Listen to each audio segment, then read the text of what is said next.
Kind of hard to describe in terms of kind of career path and all that. I think the closest would be scholar practitioner. I've heard used quite a bit, and that's because I kind of come in and out of academic and research work into industry basically, and I've been doing that for about a decade, and that's been mostly focused around communicating new kinds of news or new ways to communicate news and new ways to produce news that kind of centers around data.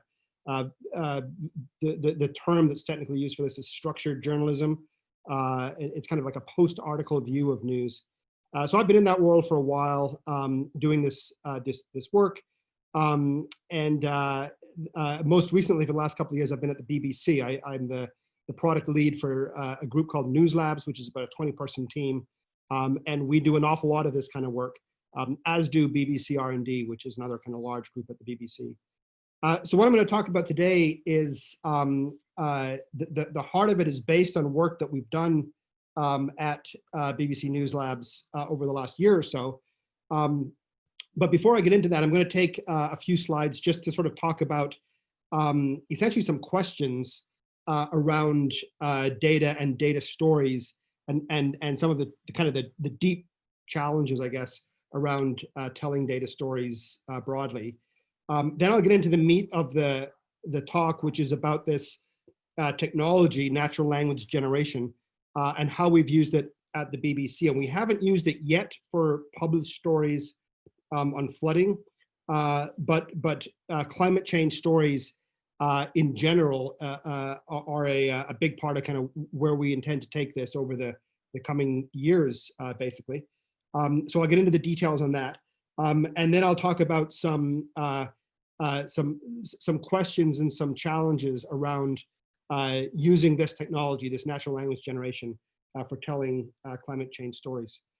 So I'll start with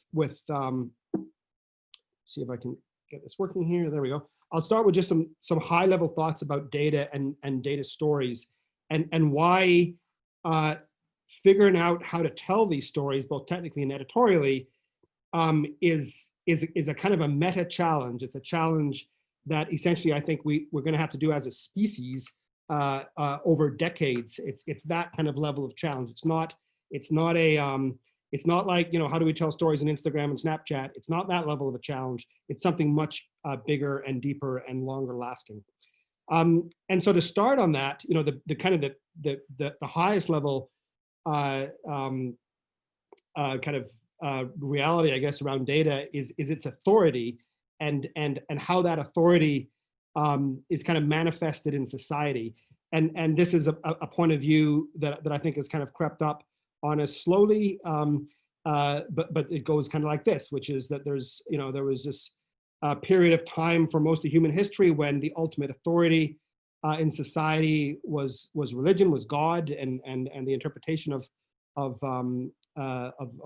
God's word in various forms, and that was theism. That was sort of the way that we kind of ended arguments, I guess, for quite a bit of human history. Then we got into this period, around the Enlightenment and so on, where the opinions of humans, either individually or in aggregate, became how we answered questions, and this sort of developed into the 19th century and the first part of the 20th century. And this is where we basically started asking people what they thought about things. And so that was, we did that in polls with elections, and we did that in marketplaces and many other things. And that was basically this idea that people's opinions and what they felt and thought was the ultimate kind of authority in society, whether it was individual or in aggregate. And we call that humanism. That's kind of the term there. And now we're in this new world where, if you want to end an argument, you basically kind of come up with unassailable data.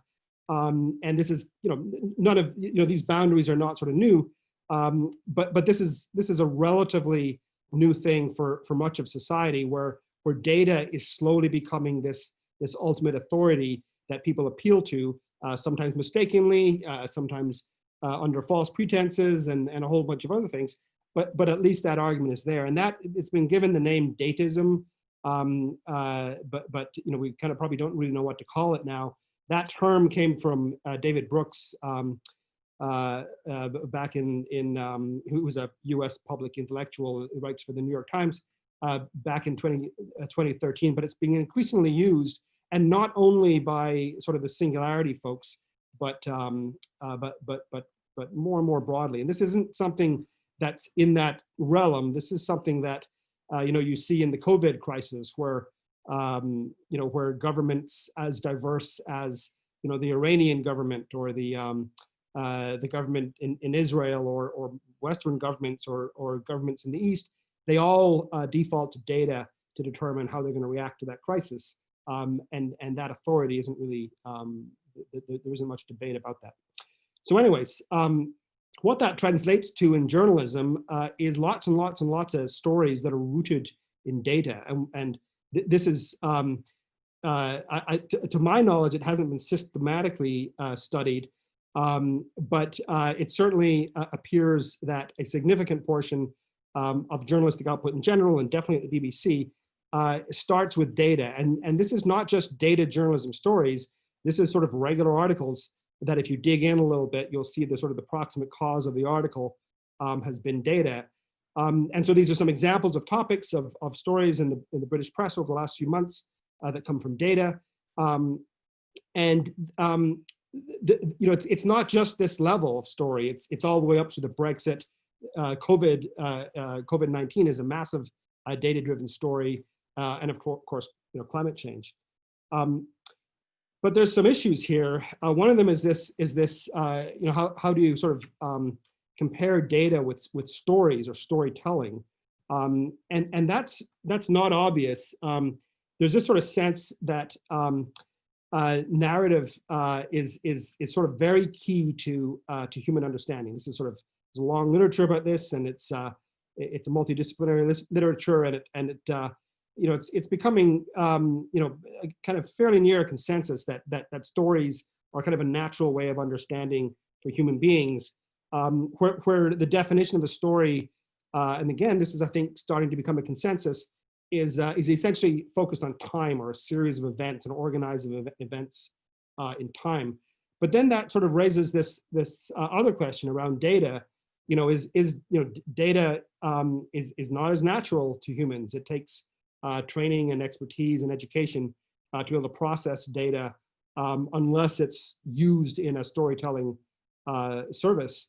And that issue of how do you present or communicate data versus true storytelling in terms of a series of events, that's something that we're still sort of kind of dancing around the edge of at this point. So data journalism has been the sort of the portion of the news world that traditionally has responsibility for telling data stories. But there's some challenges there. One deep challenge in data journalism is that because of its history, data journalism has come from one-off investigative journalism type stories. So, the data journalism team gets a data set, and they do a bunch of analyses, and they write a big story or a series of stories or articles on the data set. And it's this series of one-off things that they get their awards. It causes some change in government or wherever the thing is focused on, and then they move on to the next thing. And what it hasn't done as well is focus on telling day-to-day systematic routine stories, that keeping populations basically updated on what's going on with the with various data sets and stories that come from data sets on a routine basis. It hasn't done as well as on that. And it's also got this bias, obviously, towards visuals. So graphs and charts and sometimes kind of big elaborate kind of snowfall kind of visualizations. That was a classic New York Times visualization that was very, very impressive, but really didn't go very far. And so that's been the bias for these data journalism teams, rather than sort of routine, ordinary, everyday storytelling, kind of beat reporting of data, if you like. And this is definitely reflected in the BBC's approach to data journalism, in that our data journalism team, which we call visual journalism, which is a clue in itself, essentially comes from this world at the BBC, or editorial side of the BBC, around specials or kind of one-off things. That was kind of the origins of the data journalism team there, or the visual journalism team. So it's definitely reflected in the organizational structure there.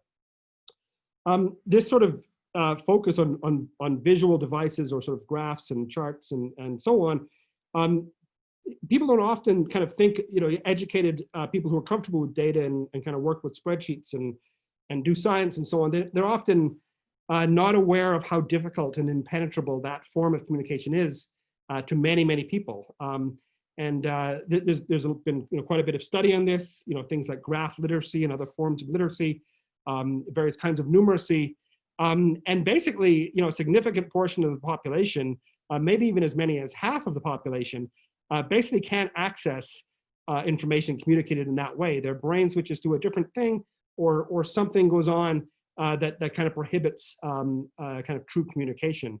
And that largely remains an unsolved problem in data journalism. So now I'm going to talk about this tool or technology that we've been working with at the BBC, and I've worked with it personally previously, that might help some of this. And this technology is called natural language generation. And so now I'm going to get from the sort of high-level questions kind of down into the weeds of a technology and an example of its use. So bear with me on that.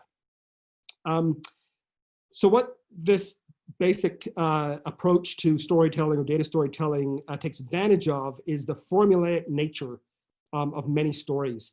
And this is something that's very obvious to a beat reporter, somebody who's been reporting, homicides in LA for 20 years. You talk to people like that, and they have it down to a pattern.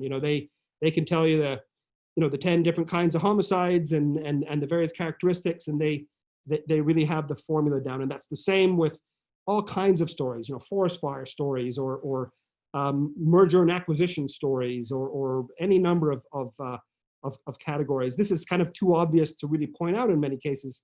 But that formulaic nature of stories is something that we can use in to tell data stories using tools like natural language generation.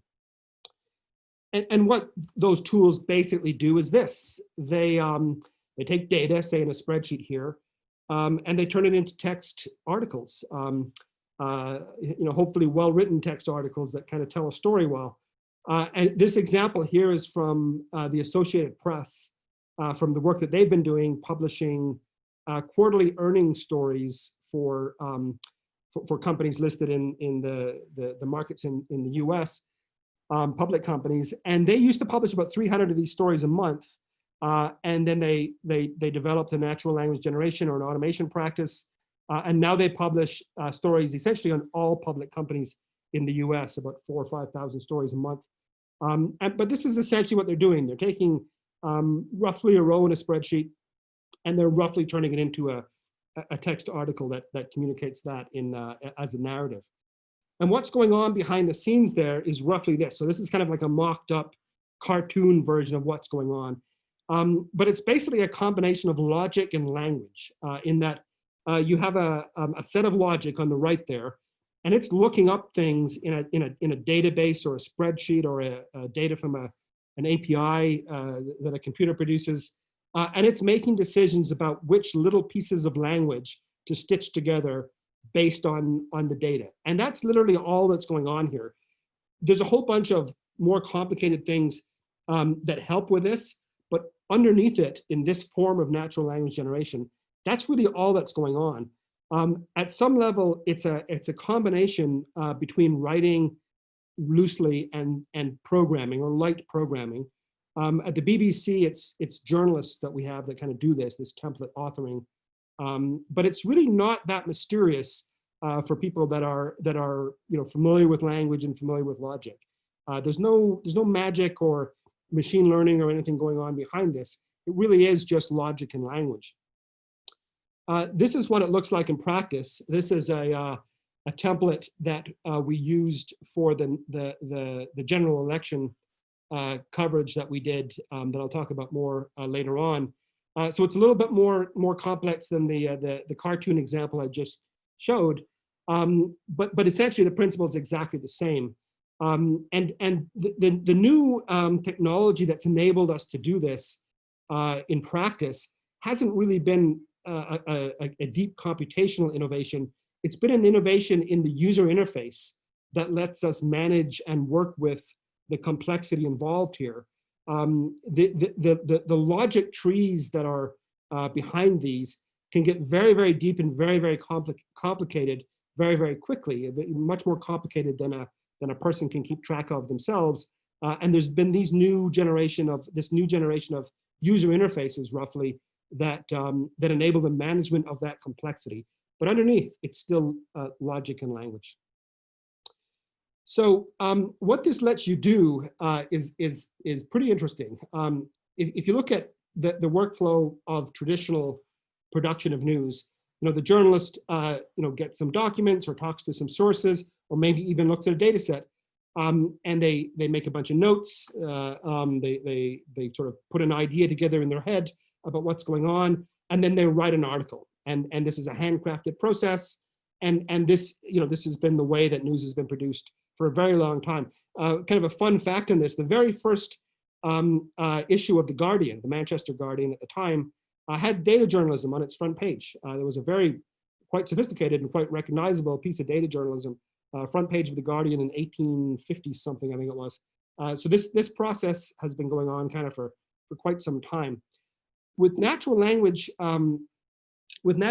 generation, it's possible to do something that produces the same product at some level, but is very, very different. And so these stories are coming from data sets. So you essentially have to have a data set of some kind, whether it exists or whether you produce it yourself.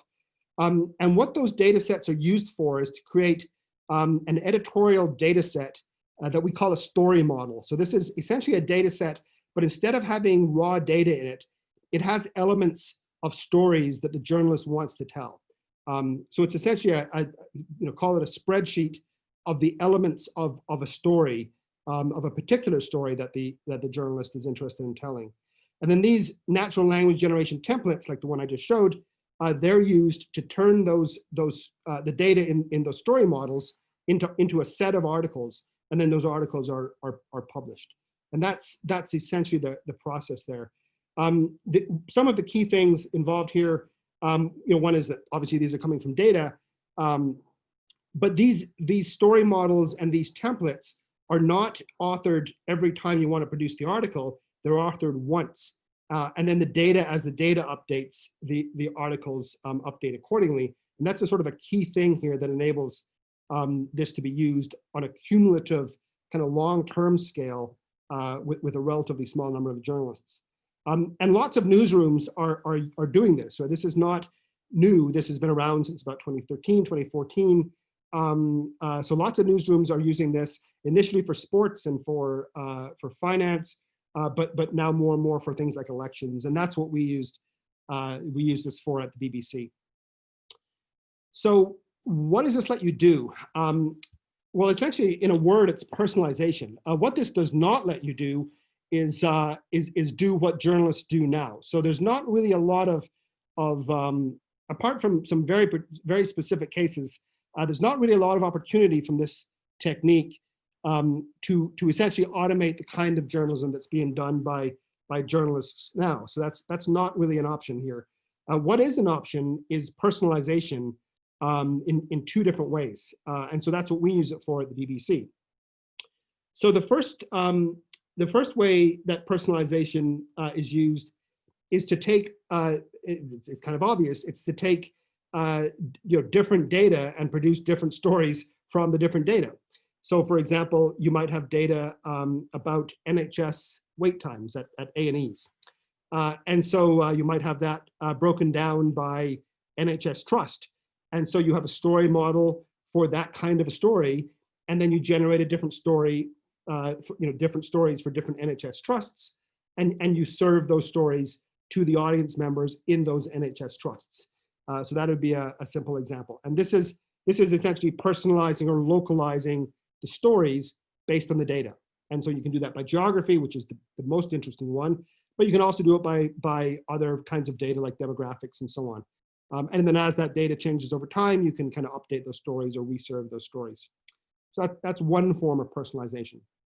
But there's a second form of personalization, which comes from the fact that you can author multiple natural language generation templates for the same story model. So what that would let you do is essentially change how the story is told. So you can tell it in different languages. You can vary the length or the tone of it or the angle you take, or even how much in the way of graphics or numbers you put in the story. And that's essentially personalizing the storytelling. So we built a pipeline for this that we used for the general election. We took data on election results from an API that we call Richie is the name of the API. It's a source of data that distributes the data as the results are declared. That was used to build a story model, which was used to put through templates, natural language generation templates. We had two sets of templates, one in Welsh and one in English. So this is the same story model, but a template in Welsh for the Welsh-speaking constituencies and templates in English for the rest. And then we put those into our content management system and then published those often minutes after the results were declared. So the editing was done in advance, both the authoring of the template and then the editing of the template. We kind of went back and forth with our political people at leisure before the election to get those right. And then on the night, there was a sub-editing process by which those data stories went out in draft form and they were reviewed by journalists and verified and published. And if there were corrections, which there were in I think about 3 constituencies, those corrections were applied. So there was a full, kind of a full exercise of the normal process of authoring, editing, and sub-editing that would normally be applied to any BBC journalism. We did that with this form of journalism. So this was not alien to the production process that we have. It conformed exactly to the production process that we have.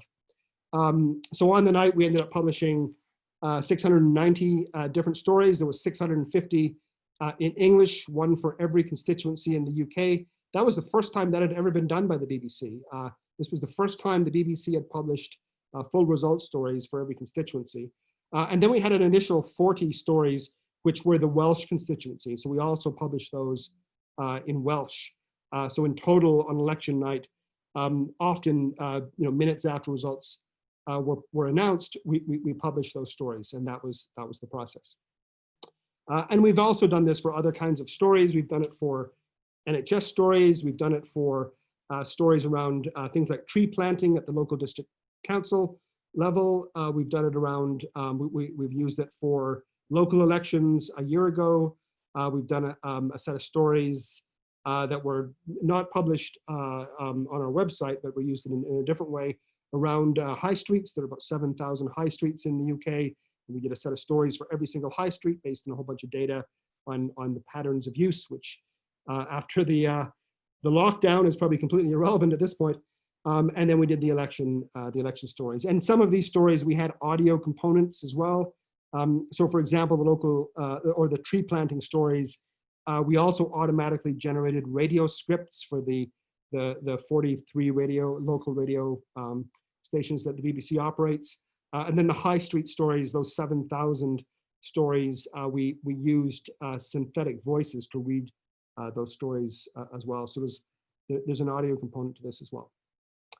So audiences, how do audiences respond to this? Well, it's a little hard to measure this on live published stories because, of course, you're trying to be as close as possible to stories you would write anyways. These are written stories written by journalists, and there's no distinction between a manual equivalent and these stories. But there's been a series of studies, there's 6 of them. There's some quotes from 4 of them here. There's been a series of studies that have done proper control tests of manually written versions of stories versus stories written with natural language generation, and they largely agree. And essentially, the highlight there is that the stories are essentially indistinguishable from manually written stories, with the exception that the natural language generation authored stories are trusted a little bit more than the human authored stories. And also that they're a little less enjoyable to read, which is kind of what you would expect because the language and the editing and so on the natural language generation stories is more thorough. It's been examined more, but on the other hand, the language is less sort of flowery or less nuanced than the human written language. So that is what you would expect. So in terms of audience reaction, this technology is perfectly adequate for telling these stories. So let me switch gears here now and just sort of finish up with some observations on using this technology to communicate climate change stories.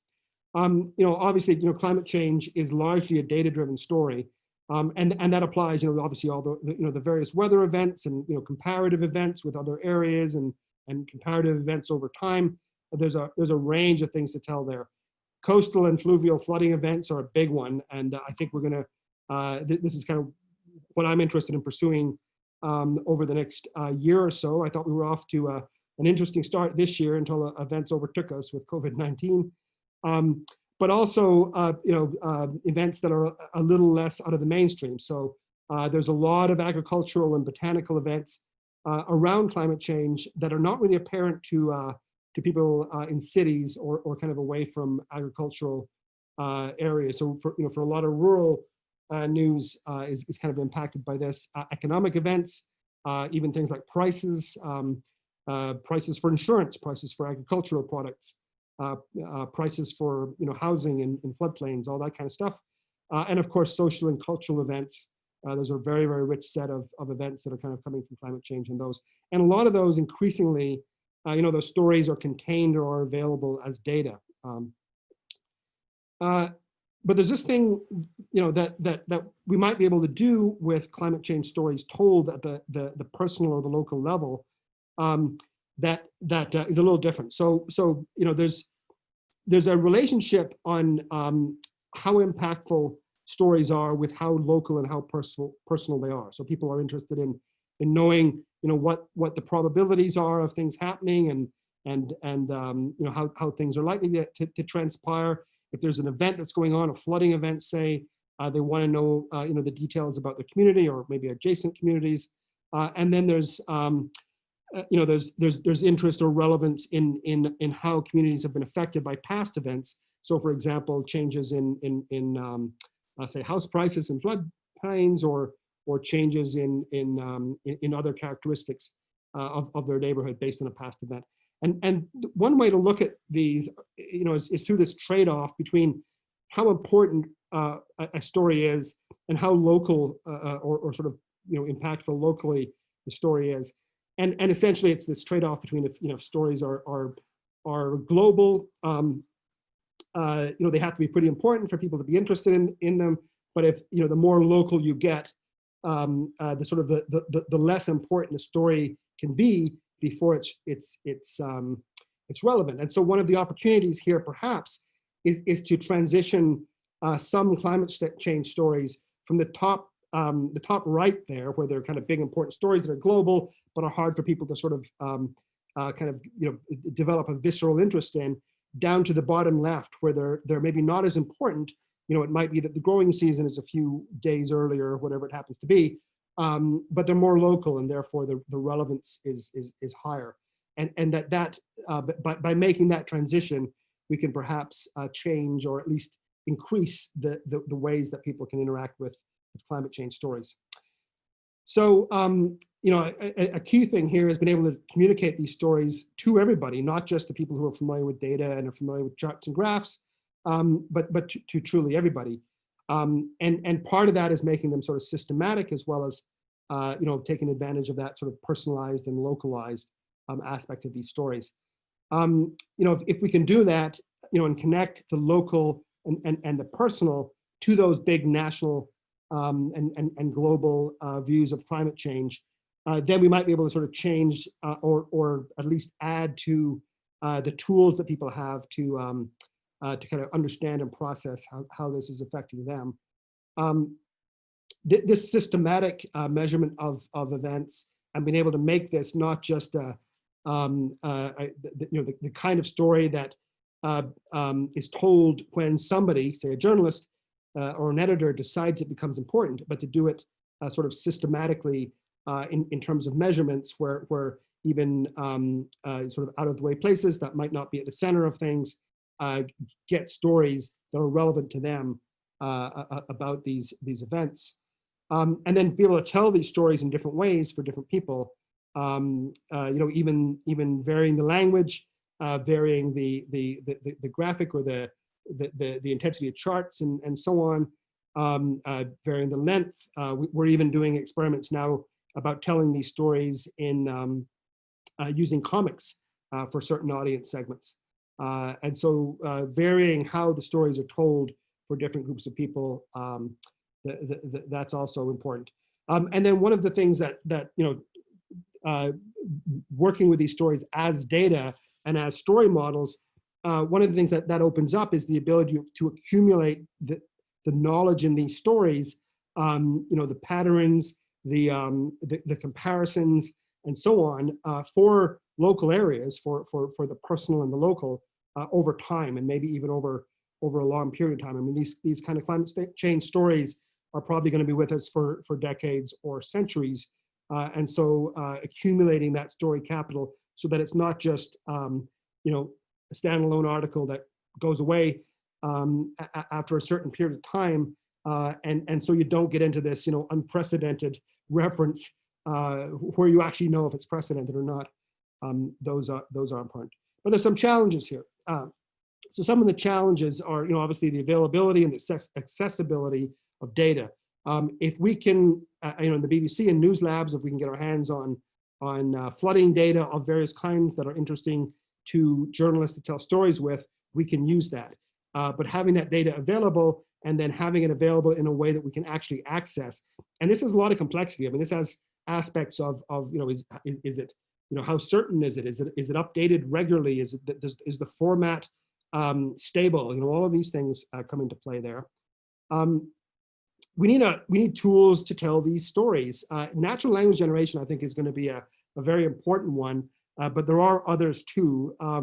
We are investigating, and we've actually used to publish on a test basis tools to make the graphical aspect of stories more accessible and more systematic and more automated.